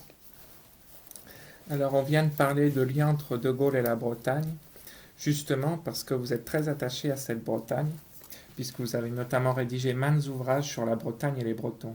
Alors, pourquoi cet attachement à la Bretagne, Jean-Paul Olivier, depuis votre enfance, et pourquoi avoir appris quelques notions de breton? Je n'ai pas appris des notions de breton. Ah, J'ai appris le breton. Le breton est venu insensiblement comme ça à vers mon vous. esprit parce que mes grands-mères ne parlaient pas un mot de français. Mes grands-pères, je ne les ai pas connus.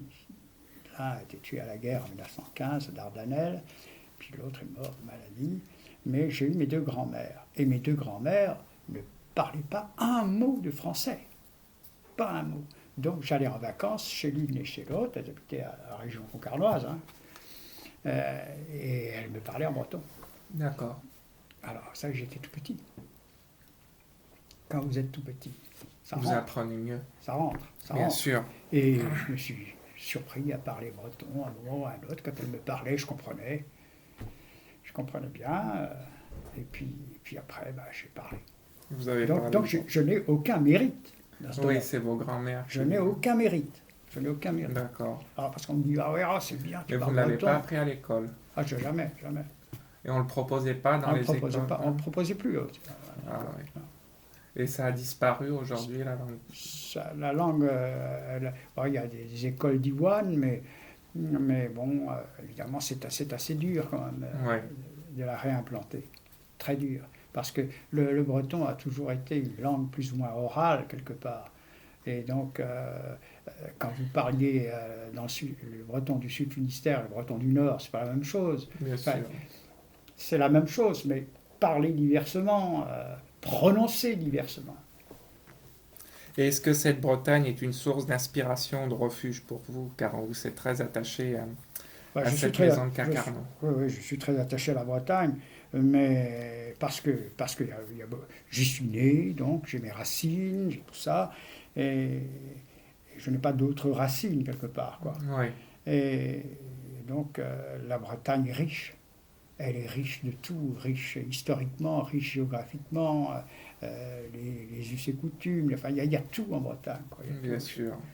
J'aime beaucoup la Bretagne parce que je trouve tout. Le sport même, etc. La terre de cyclisme, la Bretagne, bien Cyclisme, sûr. football, Bien beaucoup sûr. de choses. Tous les sports. Alors, en avril 2015, vous avez présidé la première édition du Festival de l'invitation au voyage de Concarneau pour récompenser les meilleurs films français de promotion touristique. Alors, racontez-nous cet événement. Oh, c'était pas vraiment un événement. On avait choisi Concarneau pour ça. Concarneau s'était porté sur les rangs pour présenter l'événement. Bon, on a vu des films, on n'a pas vu des films bretons essentiellement. Bien sûr. Donc disons que c'était un événement comme un autre, je n'ai pas tiré gloire. Enfin, j'ai tiré de la satisfaction parce que j'ai vu la projection de films intéressants. Ouais. Il y avait de belles choses. Mais il y avait de belles choses aussi bien dans le nord que dans le sud. Oui, bien sûr. Le cinéma français est riche. Alors aussi, vous avez écrit 3 romans, que sont Les filets bleus, Les dragons de Dieu et Le bateau du Père. Et vous avez aussi dirigé une collection littéraire Universal Sport, aux éditions Big Malion. Alors pourquoi avoir tenté la création littéraire et fut-elle une réussite? Alors, ce que j'écrivais d'une manière générale, c'était des ouvrages à caractère géographique ou historique. Je me suis lancé dans le roman parce que j'ai trouvé quelques belles histoires, mais c'est toujours très difficile de se lancer dans le roman parce que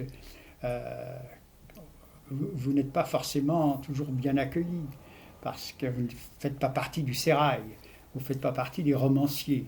Alors vous avez du mal certainement à percer dans Bien sûr. ce domaine-là. Donc j'ai pas...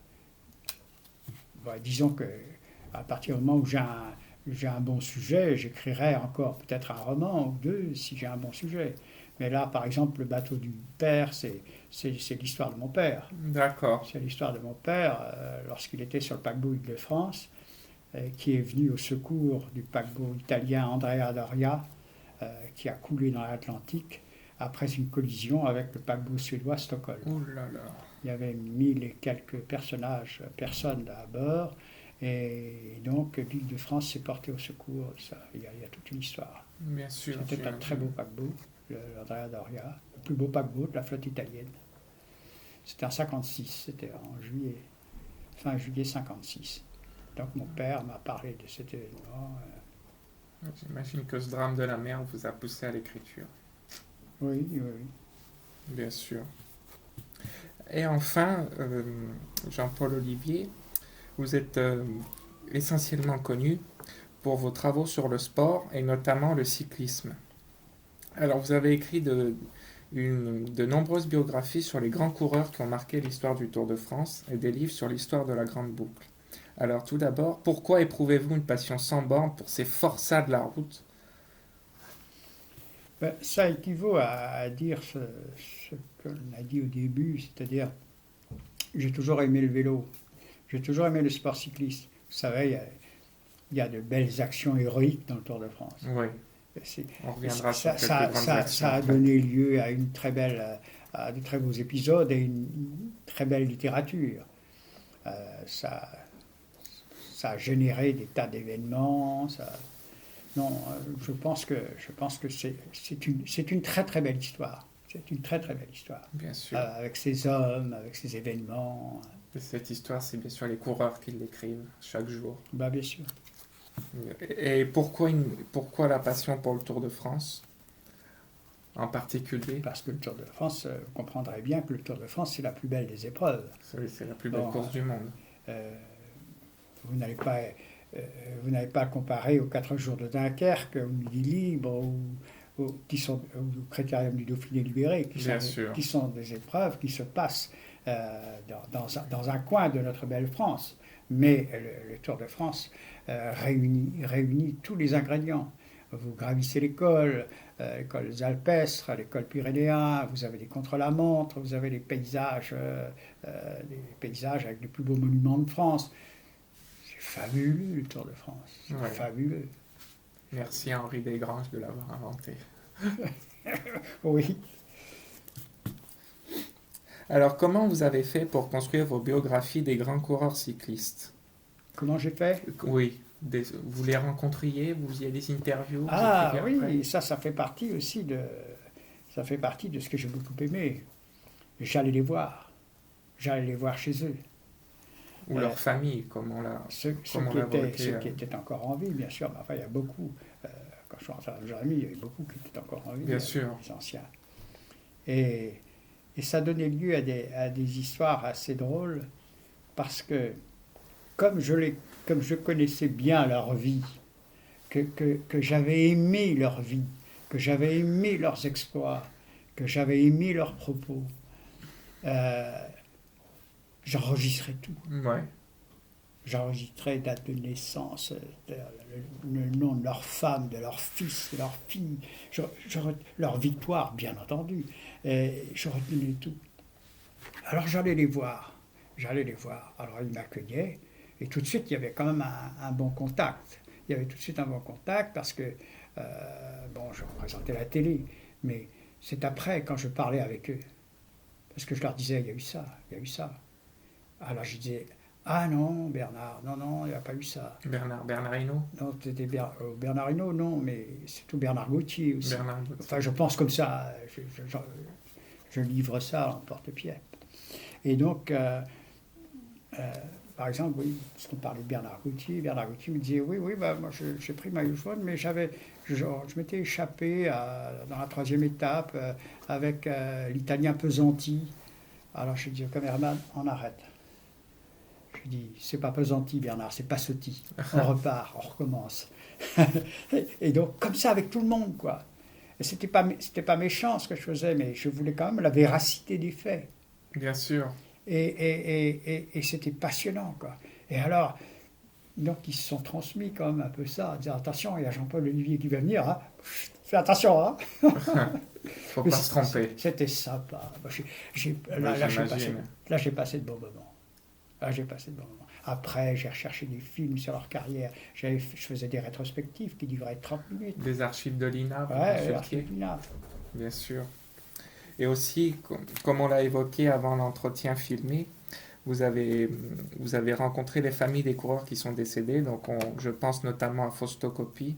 Est-ce que vous pourriez revenir un peu sur cette relation qui vous lie à la famille de Fausto Coppi?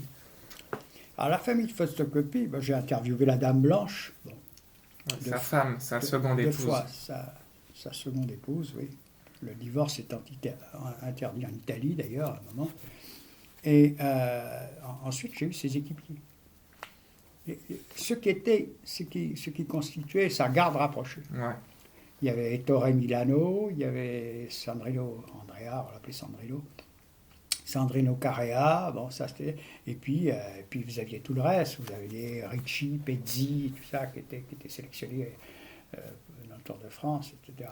Donc ça c'était. Ça j'ai passé de bons moments avec lui. bien sûr, j'imagine. Carrea était un type fabuleux, fabuleux, fabuleux.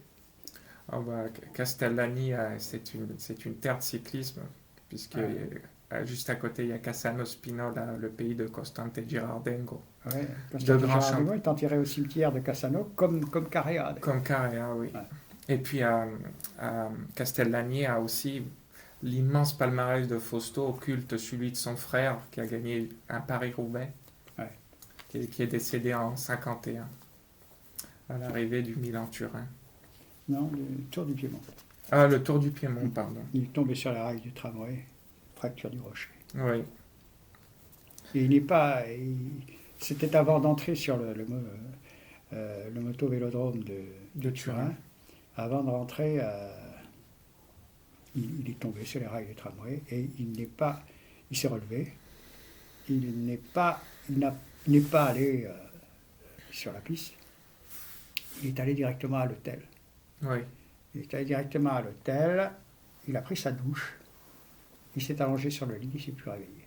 Et il est mort. Ouais. Hémorragie interne. Alors, Cersei était. Enfin, moi, je ne l'ai pas connu, bien sûr. Mais Non, il est mort en d'après 51. Carrea et d'après Milano, il était très drôle, quoi. Il était Oui. très sympa. On le voit sourire avec Et son frère. il était plus drôle que Fausto. Fausto, beaucoup plus triste, etc. Mais Cersei, il rigolait, quoi. Oui. Ouais. D'ailleurs, je crois dans les images d'archives, on voit il a la banane vraiment quand il gagne Paris-Roubaix, il rigole. Pas comme Sonny Colbrelli l'année dernière qui hurle tellement l'épreuve était difficile avec cette boue qui recouvrait les coureurs. Alors, quelle a été la biographie la plus réussie que vous avez écrite sur les coureurs, selon vous? Oh, la plus réussie, je ne sais pas.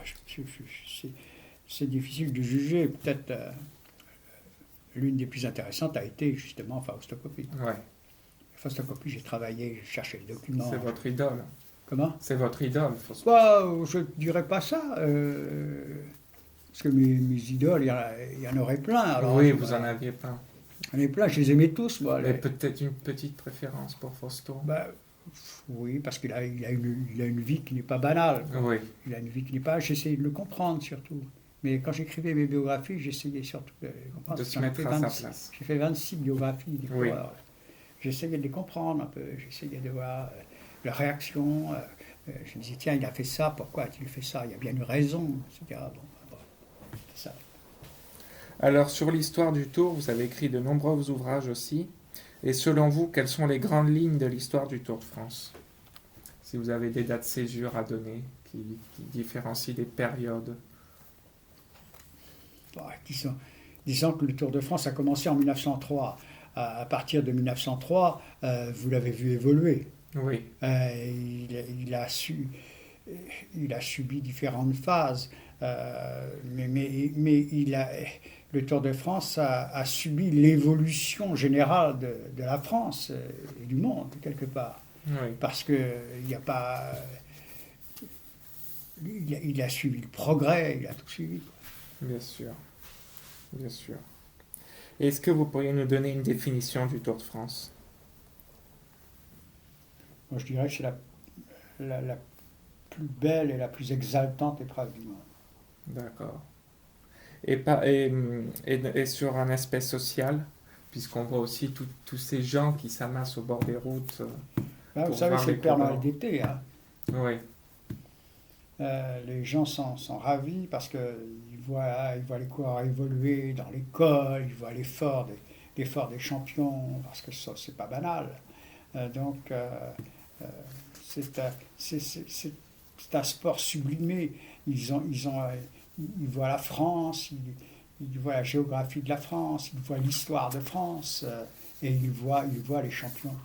Ils voient les champions. bien Ouais. sûr, Donc le Tour de France, c'est unique, c'est universel, bien sûr. C'est un fait social universel. absolument. Et est-ce que vous auriez une définition du maillot jaune, l'emblème du Tour de France? Ben, disons que le maillot jaune, bon, c'est une affaire tout à fait simple. Euh, disons que il y avait beaucoup de personnes qui disaient à Henri Desgranges, ils disaient, ça est, monsieur Desgranges, c'est bien votre Tour de France là, mais on ne voit pas le premier, on ne sait pas qui est premier. Il faudrait lui donner un élément distinctif, quoi.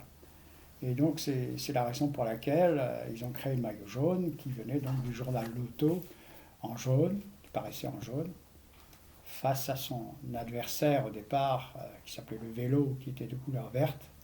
Donc là, c'était de couleur jaune. Donc là, on voyait le maillot jaune, qui a été créé en 1919, qui a été donné à Eugène Christophe, qui était Ouais. leader du Tour, mais en cours de Tour de France. À Grenoble, Ouais. au café de l'ascenseur. Café de... De l'ascenseur. Ah oui, c'est possible, du café du commerce. Non, non. Et pour conclure sur le Tour de France en question, quel est le lieu le plus mythique du Tour de France selon vous? C'est une question à laquelle il est difficile de répondre. Bobet disait que c'était l'Isoard, moi je n'étais pas loin de le penser. Bernard Thévenet aussi, Ouais, qui disait qu'il fallait franchir le col de l'Isoire en tête avec le maillot jaune. ça c'est Bobet qui lui disait. Oui, qui lui disait à Ouais. Bernard Thévenet. Donc, Oui, pourquoi l'Isoire? parce que c'est un col étrange. Quand on arrive La dans casse la déserte. quand on arrive dans la casse déserte, on est là, c'est étonnant, quoi. Voilà. Et puis on s'arrête, là, il y a la petite descente, le petit virage, et on s'arrête à la stèle Bobet Copie. Ouais. On relève son casque, et puis hop, la pente reprend, et quelques kilomètres pour arriver au sommet. C'est ça, bon. Et puis Ouais. j'ai Mignani qui disait, depuis Guillestre, les gorges du Guil, on n'en finit pas, elles sont interminables. Ah ouais, bah, le Gorgui, oui. Et surtout que c'est que le hors-d'œuvre de l'Isoire, puisqu'après on Qui tourne au avance. carrefour de l'Esteillère et on monte à Arvieux, c'est terrible, Tout à fait. la pente est terrible. Et l'étape la plus mythique, vous n'en avez pas une qui vous vient à l'esprit? Non, s'il y a une étape mythique, c'est une étape, oui, qui sera faite, qui sera pas forcément géographique, qui sera aussi faite par les concurrents. Oui, par les concurrents. Ouais, Ouais, c'est difficile. je sais pas. Moi, j'aime beaucoup celle de Marco Pantani en 1998 dans le Galibier. Ah. Avec J'étais derrière. avec l'orage. C'est terrible cette étape. Et je la voyais venir. Je la voyais venir. Je voyais Oh, venir. il allait attaquer, il devait attaquer. Je la voyais venir. Il avait donné quelques petits coups de sonde. Et j'avais dit à l'antenne d'ailleurs. Et j'ai dit, je regardais Ulrich, j'étais sur la moto. Et je regardais, je disais, oh là, il va se passer quelque chose. Je suis sûr qu'il va attaquer, là, il va larguer tout le monde. Effectivement, à un moment, paf, Il part sur la droite de la il est route. parti. Luc Leblanc essaye de le suivre, mais il n'y arrive pas. C'était- D'ailleurs, il se retourne même pour C'était- voir s'il a c'était fait un- un écart. C'était un pur grimpeur. Ah, bah, Pantani. C'était un pur grimpeur. Et puis presque un mythe en Italie autant que Fausto-Coppi. Et donc voilà. Ben, écoutez, Jean-Paul On a tout Olivier, fait. je voulais vous remercier pour cet entretien. Vous avez répondu à ces questions richement et je voulais vous remercier. Pas de problème.